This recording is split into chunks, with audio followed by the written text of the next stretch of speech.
on the previous episode. Butler Jr. You see, I do have two.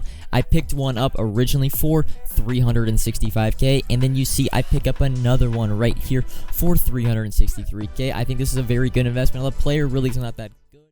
What is up, YouTube? Welcome back to the channel, episode 73 of the No Money Spent. A huge day, most feared part 2. I hope you guys watched my complete the market breakdown video in terms of what we're buying early in the morning, what we're buying late, what we're buying on Saturday, what we're buying on Sunday, sell-off dates, etc. So let's actually hop in now. We're not going to go over the content completely because we went over it yesterday, so I'm going to go over a couple of cards. We've got Anthony Barr, the limited time card, and I actually am becoming more and more of a fan of this card, basically by the hour. Brandon Marshall, 92 speed, just probably the second best receiver behind Randy Moss in the game. He also has that physical archetype, so he can get route technician, unlike Randy Moss, but we'll get into that. Of course, Randy Moss, really the only downside of this card is the deep threat archetype, meaning he cannot get route technician. You have to be 95 overall to be able to get route tech on a deep threat archetype wide receiver. And then Lawrence Taylor, maybe the best card in the game, 89 speed, 90 plus in both finesse and power move. But we're gonna hop in and start this video really with some squad upgrades. I tell you guys, I always pick up my team or upgrade my team every 2 weeks. It had been 2 weeks really since I upgraded my team a lot, so we're gonna hop in. And the real basis of the upgrades today is I wanted to not run the Raiders uniforms. I actually am going to switch to the Titans uniforms. I'm really sick of basically just seeing Raiders on Raiders the entire time. I was still not 50-50 Raiders, but I had to make some kind of adjustments on the lineup to be able to fit in or take away 3 chems off the Raiders uniform. So you see we pick up David Irving, we pick up Jesse Bates and Ed Reed for, I think it was $219 and $227, so about $225K for these each. I did pick up these players, by the way, Thursday night because I wanted to get a little head on my kind of planning because I have so much to do Friday, right? I gotta buy some players, of course. I have to make a video, invest in training, do all that. So I pretty much just Thursday night, if I saw a price for Jesse Bates or Ed Reed that I liked, I picked them up, and it turned out to actually be a really good buy because the 92 overall skyrocketed in price. But we do have to lose, unfortunately, a couple of players. I'm going to take time to talk about Reggie Bush, really, because Reggie Bush is probably, I'm going to say it, he's probably the first player, his jersey's getting retired for the No Money Spent squad. He's been with the team, I think, since episode about 25. So it's been a long 50, really, turning almost 50 episodes of Reggie Bush being either the first string or the second team back. Now, we also had to let go of Leroy Semel, and I'll get into why we're letting go of him, even though I really like the card. And then, of course, we're going to make some big boy purchases, some big boy upgrades. I won't tell you the price because that will be about the coin method that I'm doing right now. But we pick up Lawrence Taylor by doing the set. We're going to pick up, actually, Randy Moss by doing the set. Randy Moss, of course, Raiders theme team, which is just, I mean, the Raiders theme team just gets better and better. There are a couple theme teams. I was talking about this with my friends last night, right? You got Titans theme team is starting to become really good. Patriots and Niners. But the thing is the Raiders just have the defensive meta players, so many more defensive meta players than the Titans, than the Niners, right? You got Charles Woodson, Ronnie Lott, Mike Haynes, Ted Hendricks. Like, there's so many in terms of Titans. There's not really. I think you have Jason McCourty. I know you have the Jack Tatum, but there's not a lot of DBs in terms of the other theme teams. The offensive really stands out, right? You got Andre Johnson on the Titans. You have the Randy Moss. You have the offensive players to compete with the Raiders team, but you just don't have the defensive players. Another Titans team player, Derrick Henry. But we are going to be picking up Derrick Henry, which actually is going to see Cordero Patterson resort back to that kind of RB2 role because we can actually put Derrick Henry, we can put backfield mismatch on him in that tier 3 slot, and he's going to play exactly like Cordero Patterson. Now, Derrick Henry doesn't catch passes in real life, but in Madden, if you just throw backfield mismatch on them, they're just as good. They're James White in the Super Bowl type out of running an option route out of the backfield, which is just insane to me. But in terms of training, you see, we did have some training. I bought training. I'm not going to show me buying everything training, but I've been picking up training at about 21.5 per, buying 87s and buying 83s. And I did, by the way, when downgrading players, of course, you get training. So I use that training really to power up guys like Ed Reed, Jesse Bates. So I picked up the Legend Ed Reed last night for about $124K, a pretty good price. But powering up like Randy Moss, Lawrence Taylor, of course I had to buy. I think I bought a Jesse Bates for $209K also last night that I used to kind of power up the initial players. But we are going to pick up training because we do get training back from the sets when you discard the 90 NCATs. You get training back for those, so that's how we'll really be able to upgrade the players with training. Now you see the offense and the defense. I quickly went over the abilities, but pass lead elite as well as hot rod master on Dan Marino. I'm running around, I'm testing 3-0 line chems, and then we have Derrick Henry with backfield mismatch as well as route tech on Jerry Rice. Defensively, it's basically just acrobats and mid-zone KOs. We do have Ed Reed and Derrick Henry both kind of hidden in the specialist item because I couldn't fit 50 out of 50 Raiders chem on all my players after putting on the Titans uniforms in stadiums.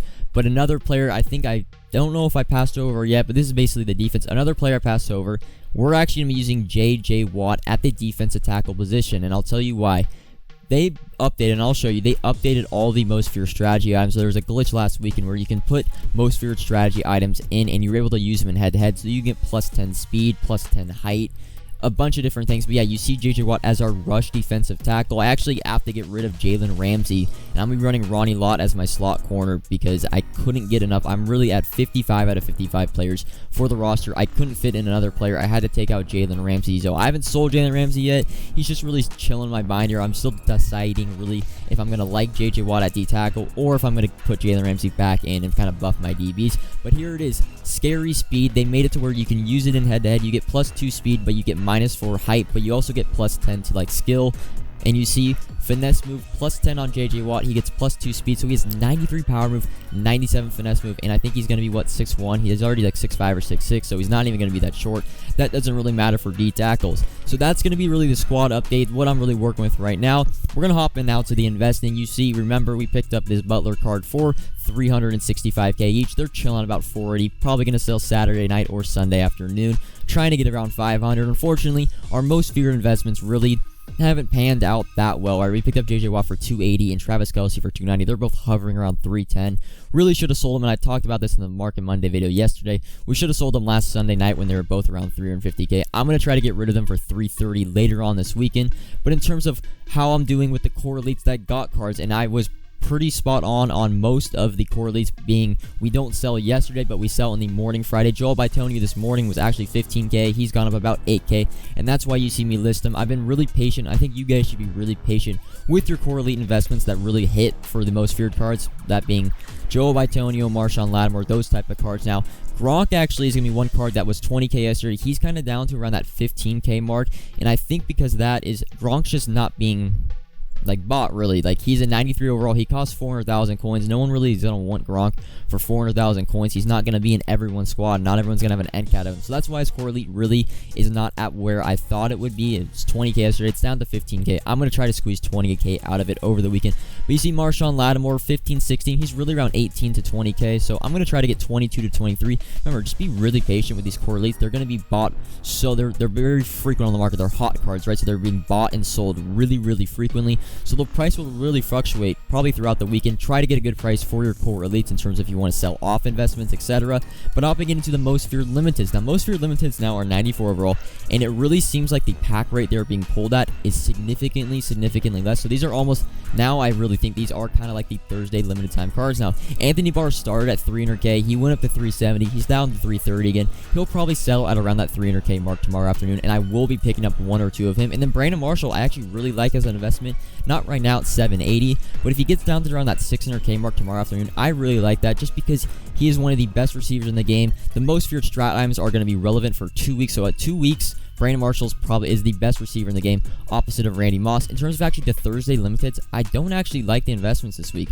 Justin Herbert is a little over 1 mil, and Byron Jones is sitting at about 650k.